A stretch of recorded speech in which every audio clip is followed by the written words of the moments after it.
this whole area off. I saw her 2 weeks ago and she was fine.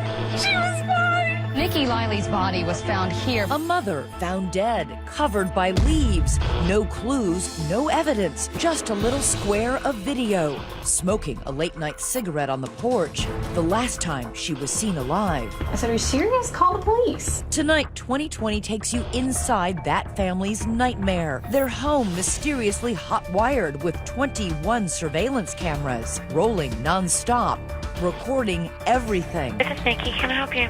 Her husband, a security expert, trying out the latest equipment on his very own family. He was trying to watch the entire world around him. But is his wife just being mad? No. I know for a fact I let it go. Or going mad? My wife has a long history of mental imbalances. She was a train wreck waiting to happen.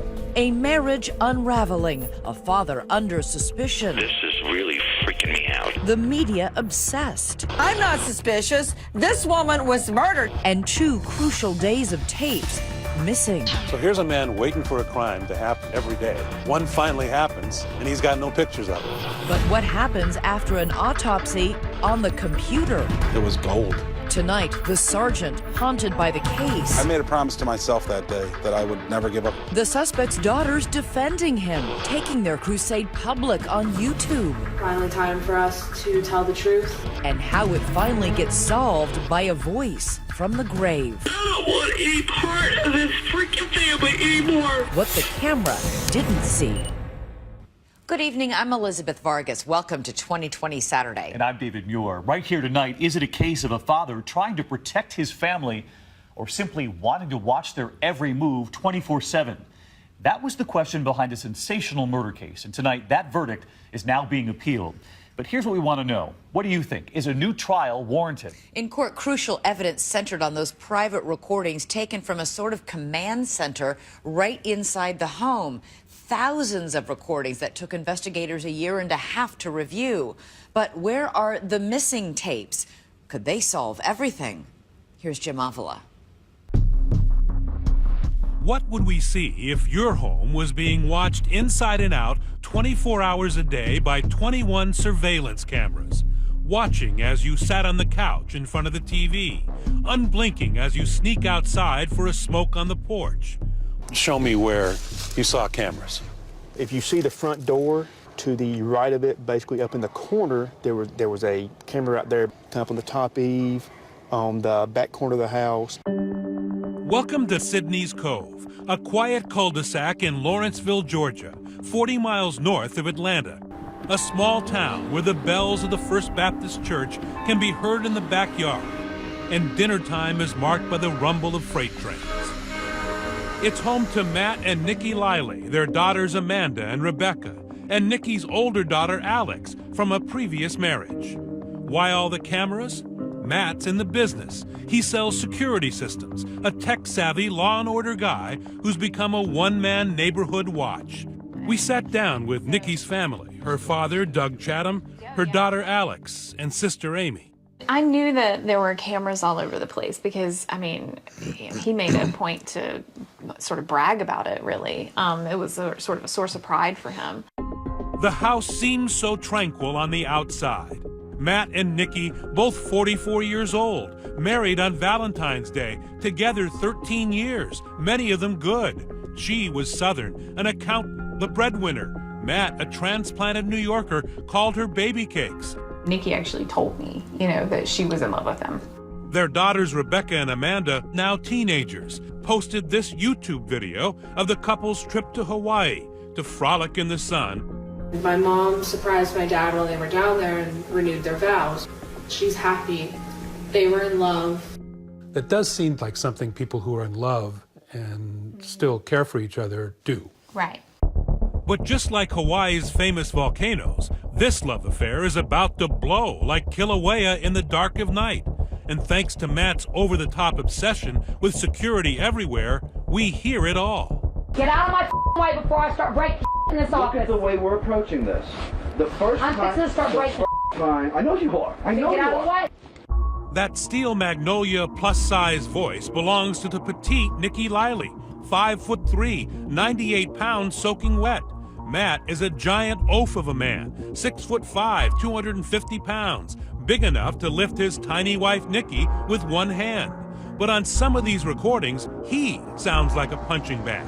I can't keep doing this. These fights that we're having. You are unbelievable. How you can dare sit here and talk to me about how I have spent my time. The reasons for their fights might sound familiar: money and sex. The Leilis are $300,000 in debt. Their love life troubled. They are seeing a counselor. Pick I it am up. fighting for this marriage. That I. You! Here, you want cops? The problem that I see is that what you want is not me and not us. Matt's surveillance business has become his obsession. Watching, always watching. The porch cams, the yard cams, the driveway cams, all diligently documenting the daily non-events of suburban life. This guy has a system in his house that the military would be jealous of. You know, we're talking about a huge server, bigger than something that we would even have at the police station. Alex moved out at 16 because she couldn't get along with her stepdad Matt and his cameras, leaving her younger half-sisters behind. It was very uncomfortable all of the time. You know, he had a camera in the living room that faced the couch, so if you wanted to sit down and watch TV, you were being monitored. But Matt insists there was a reason for all that surveillance. He'd grown worried his wife had become mentally unstable. I'm going to protect my child and make sure you're not a yelling, raving first. They do not need protection from me. Worse, she had a habit of storming off. Get the my way. Can we compromise here? No! There is no compromise. No! What I propose is that you calm down for a moment.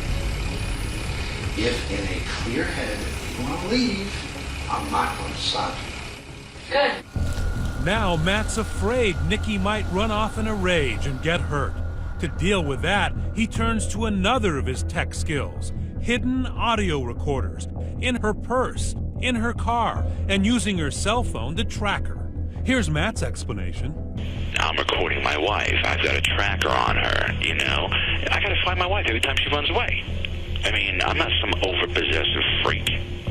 The girls still living in the house, Amanda and Rebecca, are witness to the constant marital battles. My mom. In that YouTube video, which will play a big role in this story later, they say their mom was the problem. She was acting crazy.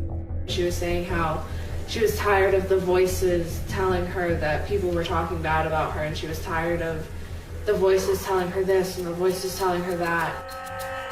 That was June 28, 2011. Nique calls 911. Documentation of what Matt says he fears. She's running away from home, and he is trying to stop her. When they county 911? Yes, my husband refuses to let me leave the house. My wife is yelling and screaming and just woke up the children. Do you really want the cops here? I think my wife just throwing a type of tantrum. I don't think we need the police. Let me have her tell me that, sir. All right, you need to pick up the phone, otherwise we gotta come. You don't need to come. I'll stay in my house all day. I already have them dispatched that way. All right, thank you, ma'am. You're welcome.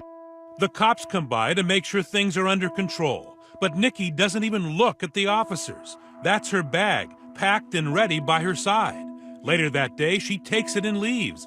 And within hours, Matt has her then 12-year-old daughter, Amanda, call and beg her not to stay away. It's heartbreaking. Hey, Mommy. Hey, baby, how are you? Good.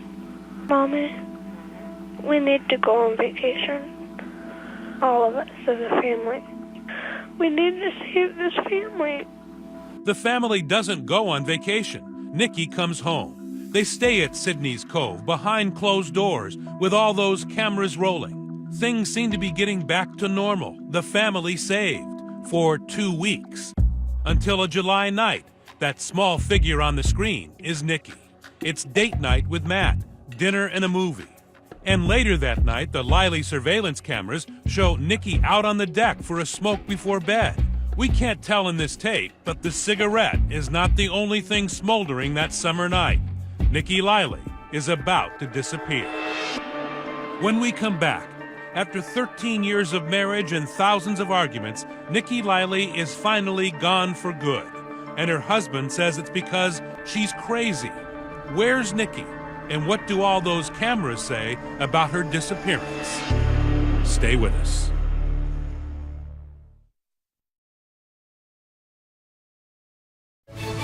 2020 Saturday continues with what the camera didn't see. A hard-working spitfire of a woman, Nique Leili, mother, breadwinner, a woman who, despite her size, takes no guff from her outsized husband. And now she is missing. Nowhere to be found in the family's upscale 4-bedroom house outside Atlanta.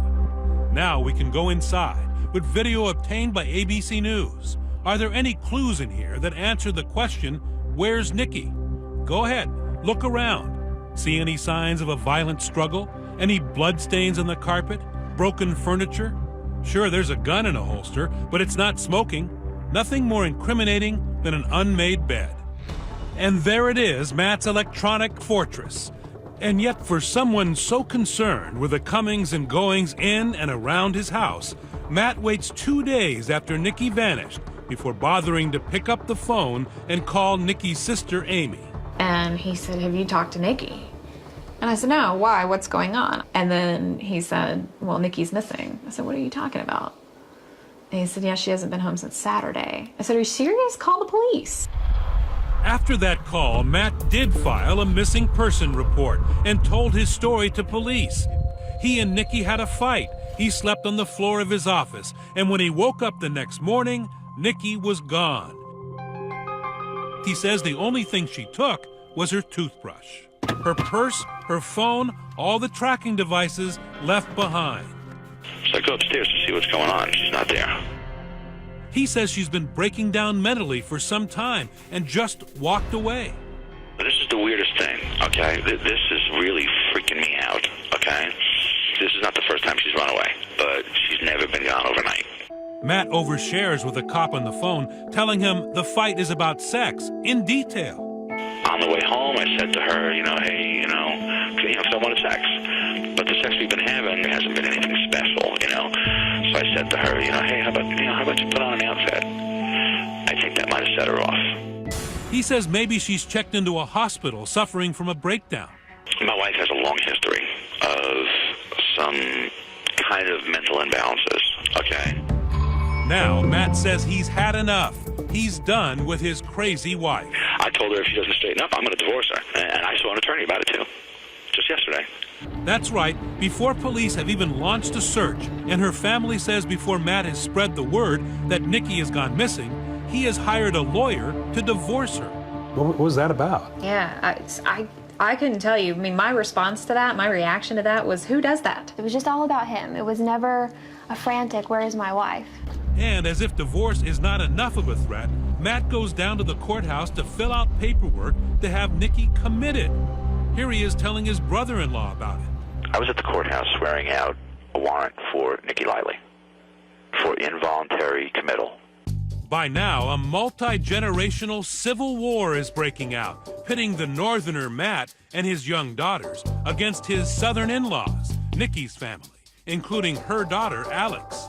My mother was the farthest thing from crazy you could get. Nicky's family has a very different take about her disappearance. They resent what Matt is saying about Nicky's mental condition, and they're angry that Matt took 2 days to tell them she's missing. He wasn't worried at all about finding his wife.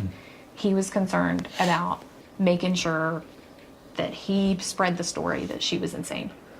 So a week after Nique vanished, Alex helps organize a search. Amy alerts the media, hoping to get the whole community involved.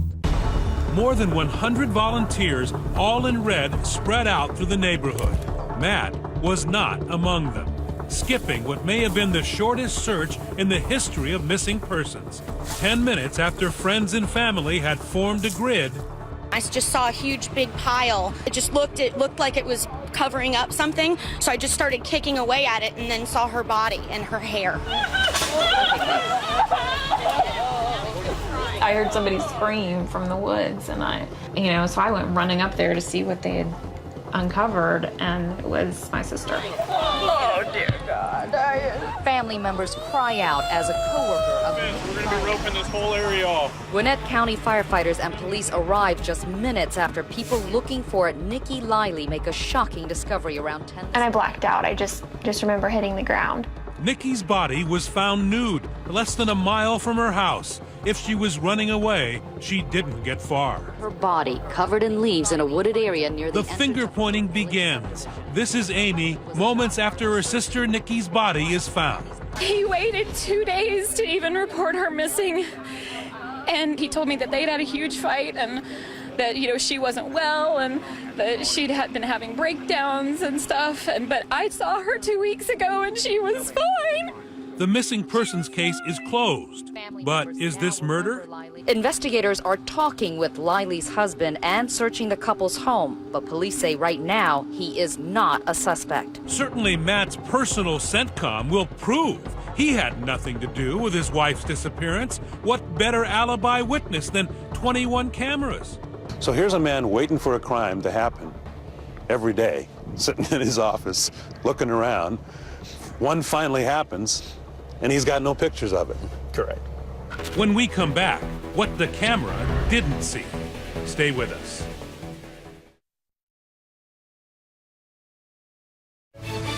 "2020 Saturday" continues with what the camera didn't see. Once again, Jim Avila. Take a good look at this image of Nique Leili on her porch, hours before she supposedly walked out on her husband Matt. It's the last picture of her alive, because believe it or not, in this house tricked out like a small casino with 21 cameras, none of them managed to capture a single image of her final exit. So did you, as an investigator, think, well, this might be easy. There's cameras all over the place. He's got a recorder here. You might get some evidence off of this. Correct. And did you ask him, can I see the night? He stated that when we came back to his office, the system was turned off. Cue the chorus, how convenient and suspicious. The most puzzling tape gap since Watergate. Only this isn't just 18 minutes. It's 2 days worth of critical video. Nowhere to be found. He would think we have it on video. I mean, this guy was serious about his video surveillance. Matt Leili tells police that after his wife had that cigarette on the porch, the last time she was ever seen, on the night of July 8, 2011, his elaborate monitoring system, designed to watch every move, simply went dark. Matt's theory? She stopped by his office where he was sleeping on the floor and pulled the plug on her way out the door, on her crazed walk into the night. Said she turned off the system. Without him knowing it? Correct. Even though he's in the room? Correct. Getting no help from Matt's cameras, investigators turned to Nique's body under the branches. The body's telling you something else. Yeah, the body's definitely telling us that she didn't walk there. The body, we're working this as a homicide. Then there's the condition of her bare feet. That's something that's very telling of, you know, of a body being placed, is the clean feet. Because if you're running around the neighborhood, you're going to get cuts. I mean, these were pristine. The nail polish is clean and not nicked up. After an autopsy, the toxicology report reveals a tantalizing new piece of evidence about Nique's last hours. In her system, they find high levels of GHB, the date rape drug.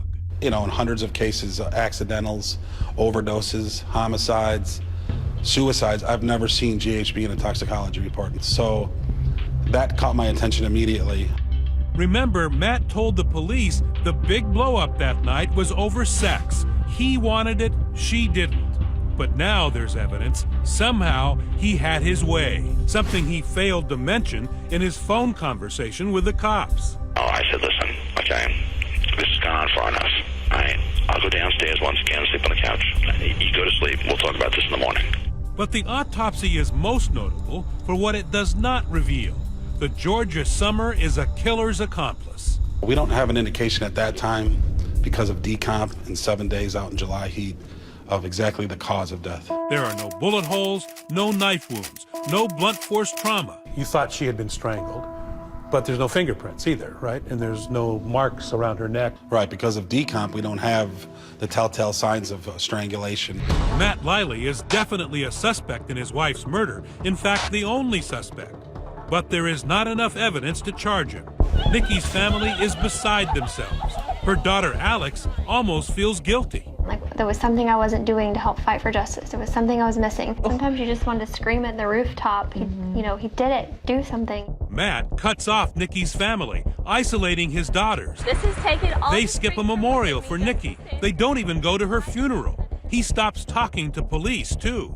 Police say Matt Leili is not cooperating, refusing to meet with them. The case is growing cold, and worse yet, the day before what would have been Matt and Nique's 14th anniversary, Sidney's Cove is being vacated. Today we found 2 moving trucks in the driveway. Matt Leili is moving away from Nique's accusing family. There is no recourse, so we feel very helpless. And the questioning Georgia cops. As far as restricting his movements, we don't have any right or reason to do that right now. Starting a new life 1,000 miles away in a hilltop house in rural Londonderry, Vermont. And he's taking Amanda and Rebecca with him. Well, he's gone away, Alex, but the real downside is your sisters have gone away. It breaks my heart, to be completely honest. It breaks me down. I practically helped raise those girls. Time is moving, but the case is not. Alex, Nique's oldest daughter, is planning her wedding with no mother of the bride. The other 2 daughters are now teenagers. Sidney's Cove is foreclosed and sold off. A family divided, a case frozen in time, but not forgotten. At police headquarters, located poetically on High Hope Road, sits Sergeant John Richter, unwilling to give up on hope. He spends an entire year listening to what it's like being watched and controlled 24/7. I'm supposed to live my life running around wondering where a recorder is, what emails are being read. Who brought that on themselves? No, man. People don't live that way. 1,200 hours that he says revealed to him the only crazy thing about Nique was that she was married to a monster. God damn it! Damn it! Lower your voice! I am not gonna sit here and listen to this. Matt shows he's just as capable of losing his temper, and according to Nique, of using his hands as well as his voice to abuse her. If I wanted to do harm to you, I could have done it. I think I'm gonna harm you. I don't know, Matt. You tried to tonight. I did not. Bull with 6'5", 250 plus pounds, with your hands around my throat, you had me pinned to the wall. All my homicide victims over the year, I've never met anybody, but after listening to these recordings, it gave me the ability to know her. And you liked her. I think she was a wonderful person, a wonderful mother, and by all accounts, she was a wonderful wife. She just couldn't do enough for one individual. And you became determined to get this solved. I wasn't going to give up. That devotion leads to a big break, something as good as a bloody fingerprint hidden deep inside Matt Leili's computer. This was enough to tip the scales. Control-Alt, arrest. Matt Leili about to find himself in handcuffs, and his teenage daughters staying loyal to their father. How far will they go to prove Daddy didn't do it? Jailhouse phone calls ahead. Love you, baby girl. Good luck today. I love you too. Stay with us.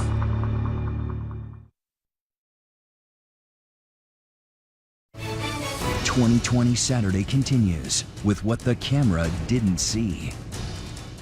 Seems like over the years, I must have passed this place hundreds of times, and I always thought of her, and I'd always stop and look. As years passed, some may have figured hell would freeze over before police would solve the strange case of Nique Leili, found dead near her home in the Atlanta suburb of Lawrenceville. It's a day much unlike today. It's, not snowing, it's July, and it's hot. It is definitely freezing on this day more than 4 years later, as cold case cop John Richter leads us to the little woods where her nude body was hastily buried under dead leaves and branches. Where was it exactly? It's right in this area and here, amongst these trees. Detective Richter was part of the homicide team called out here the day her body was discovered. Here in these woods, Richter says he made a vow. That day when I was looking at this person who was placed here, and it's like she didn't matter to anybody. So I made a promise to myself that day that I would never give up on this case or Nique. I think we were all hoping for some sort of resolution by this time. For all Matt Leili's surveillance cameras, his Radio Shack syndrome, the fate of Nique remains a blind spot. not so much as a flickering image or telltale echo. The story had always been all that video evidence disappeared because Matt Leili's hard drives somehow got corrupted. Now, corruption, it's a broad term. Could have been an accident. Sure. Could have been power went out. Yeah, the lightning strike or something, you know. But then John Richter, the cold case detective, has a white-hot idea. He asked Detective Chris Ford, a forensics expert, to autopsy Matt Leili's hard drive, hoping newly available technology will exhume any evidence buried inside the computer. Oftentimes in my cold cases, I send off clothing, you know, so you might get a DNA hit on some clothing that you didn't prior. Well, in this case in particular, it was computers. It was the forensic stuff that I decided, you know, let's get a new fresh look at the computers and the forensics. 2 weeks later, Detective Ford casually drops the report off at Richter's desk. And I look at it and I see the word deleted. And I said, oh, these video files were deleted. He's like, oh, absolutely, it was all deleted. Now the evidence is clear. This was no accident. Somebody intentionally deleted security camera video from the precise hours when Nique had left or been taken from the house. The difference between the word deleted and corrupted for you is what? Deleted to me means it was deleted by a person. Somebody went in there and deleted, wanted this video gone. So now you got to figure out who had the opportunity to do that. Right. And what did your investigation show? Coincidentally enough, the defendant in this case is, by his account, a computer expert, a surveillance expert. It's all circumstantial, but it's enough. The cops are now rebooting their case, and the timing couldn't be worse for Matt Leili. That's because just about this time, he's back in town, in federal court in Atlanta, to testify in a civil lawsuit over Nique's life insurance money. Matt's lawyer in that case, Jeff Diamond. My perceptions is that he was a caring father. He was a big teddy bear, really. But Big Teddy Bear has a big problem. Were you there in the court? I was outside. Matt Leili leaves the courtroom and gets in the elevator. He thinks he's going down to the lobby, but he's just going down. Detective Richter arrests him right there at the courthouse. Did you get to put the cuffs on him? I did, and it felt good. We're finding out what led Gwinnett County Police to charge a husband in the murder of his wife 3.5 years ago. Our affiliate, WSB, went straight to Nique's sister Amy and showed her this video of her nemesis in custody. It's a thing I've kind of pictured in my mind for a while, but kind of had doubts as to whether to actually ever see it. Matt Leili can forget about spending that insurance money. Now he's fighting to keep from spending the rest of his life in a Georgia prison. You have been charged with murder. Matthew Leili appeared tired and dazed as the judge read him the charges. Dazed maybe, but not confused. From behind bars awaiting trial, these recordings obtained by 2020 reveal Leili has an audacious plan to spring himself. Make sure you tell people we have set up a YouTube channel to tell you the truth about what happened in our home. Okay. His secret weapon, his own daughters, Amanda and Rebecca. They get Father Knows Best instructions from jailhouse phone calls to launch a YouTube crusade to defend him against Nique's family. All these years we were told to be silent. To protect Mama's image, we can't be silent anymore. My daddy's now in jail because of these false allegations. It's time we tell the truth. That's even better. Just listen. They execute his instructions almost word for word. It's finally time for us to tell the truth and for us to call them out on their lies, and now's our chance.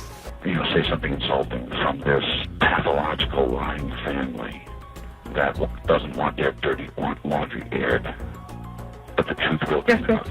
The family is making sure that we can't say anything, we can't argue to keep their dirty laundry from being aired. Then Matt uses his daughters to support his claim that their mother, Nique, was crazy.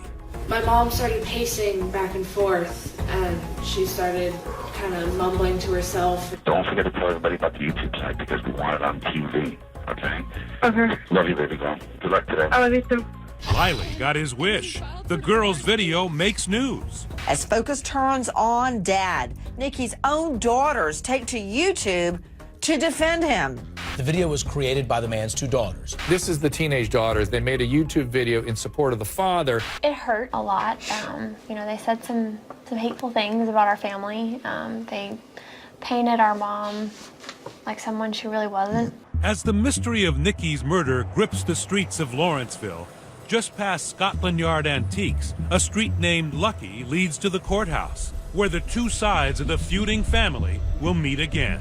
Happening now, lawyers are questioning the final potential jurors in the trial of a man who prosecutors say murdered his wife. Still ahead, the murder trial of Matt Leili. The star witness, the victim herself, Nique Leili, is about to speak to the jury. You threatened to kill me. And the witness who almost stops the trial with just one look. What she does that makes the jury squirm. It was probably one of the most awkward moments of my life. I wanted to turn away. Stay with us.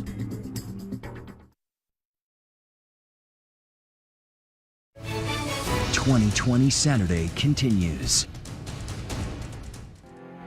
Under a threatening sky a year ago, a storm blowing in over the Gwinnett County Courthouse, Matt Leili is on trial, accused of murdering his wife.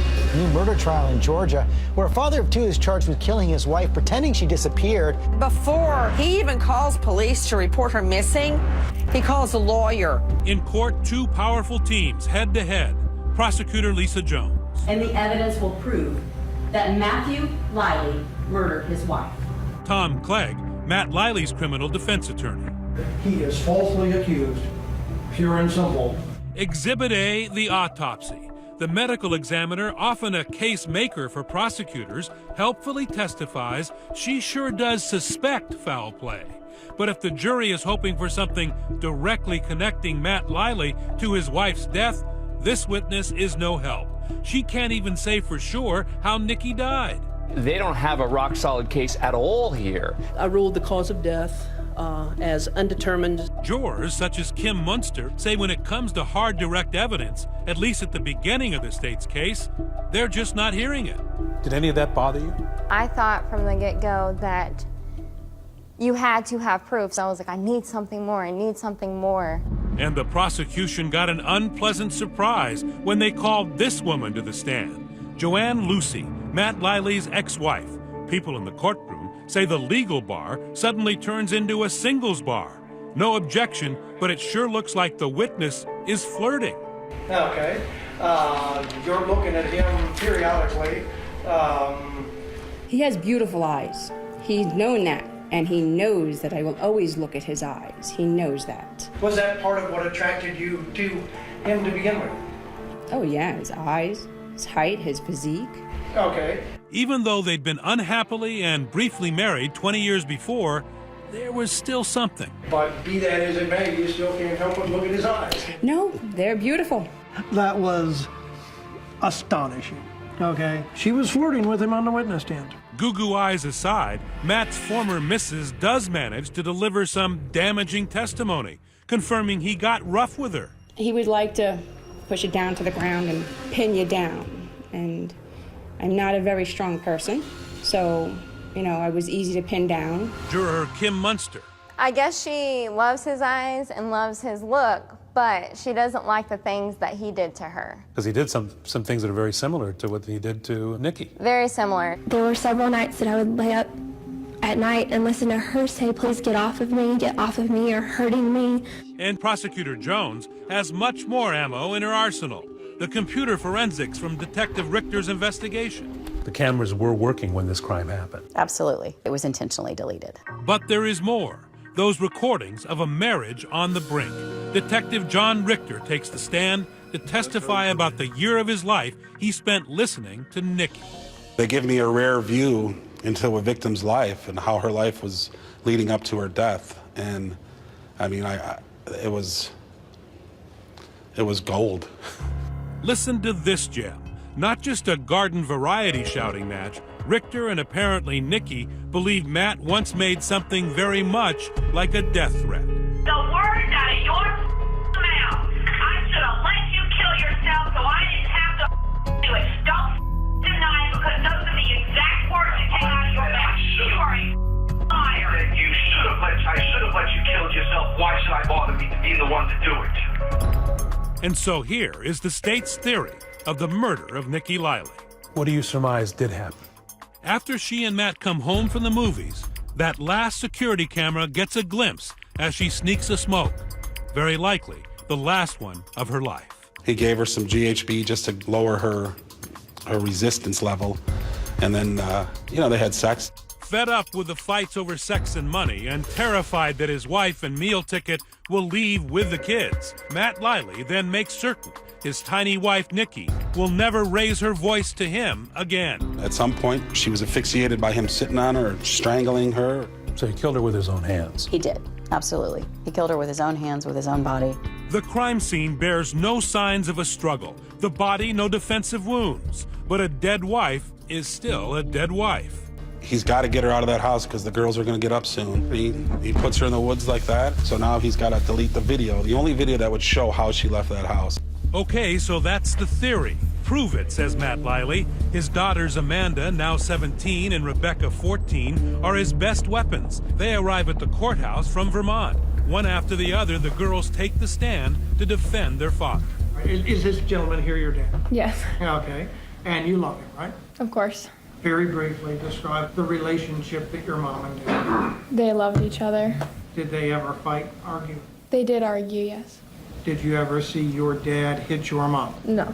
Did you ever see any obvious injuries or bruises to your mom? No, sir. But for juror Kim Munster, just the sound of those terrible fights, Your hands around my throat. My hands were not on your throat. the despair in Nique's voice, You don't get off, I swear to God! Get off! gave her sleepless nights. How hard was it to listen to her audio recordings? All I could think about when I would go to sleep is anytime I would close my eyes, that's all I would hear was, get off me, her screaming. There is just one more lingering question in this trial. What does Matt Leili have to say for himself? Rumors fly around the courthouse that he wants to take the stand. The judge even asks him. Mr. Leili, have you had a chance to speak with your attorney about that decision? I don't think I can do it. Okay. Instead, in closing arguments, defense attorney Tom Clegg throws his client's personality under the bus, but claims the state fell far short of proving he's a killer. He can be an argumentative SOB. He probably is pretty damn good at pushing people's buttons. What does that have to do with murder? And you need to listen to her. Prosecutor Lisa Jones has the last word, making sure the jury leaves the courtroom with Nique's voice echoing in their ears. Welcome to my world. You killed me a long time ago. Find him guilty. Because that's exactly what he is. It's a Friday afternoon. The jury has two things on its mind: lunch, and whether Matt Leili will be eating prison food the rest of his life. But you have reached a verdict? Yes, Your Honor. The verdict and an emotional meeting. Thank you so much. When we come back. 2020 Saturday continues with what the camera didn't see. I'm told by the bailiff that the jury has reached a verdict, so we're going to go ahead and ask the jury to come in. Judgment Day for Matt Leili, accused of killing his wife, Nique. Nearly 5 years to build the case. 3.5 hours to decide it on a Friday afternoon in Georgia. This is the moment. Nique's family, hand in hand, they can hardly wait. I'm going to ask you at this time if you would stand and read the verdict out loud. As to count one, we, the jury, find the defendant guilty of malice murder. As to count two, we, the jury, find the defendant guilty of felony murder. As soon as I heard guilty, I probably squeezed her hand so hard I'm surprised it didn't break because I was just so like, did he just say guilty? Did he say guilty? Are you sure? Oh my gosh. You got mine too. Yeah. Mr. Leili, is there anything you want to say? I didn't do it, and I'll be filing an appeal.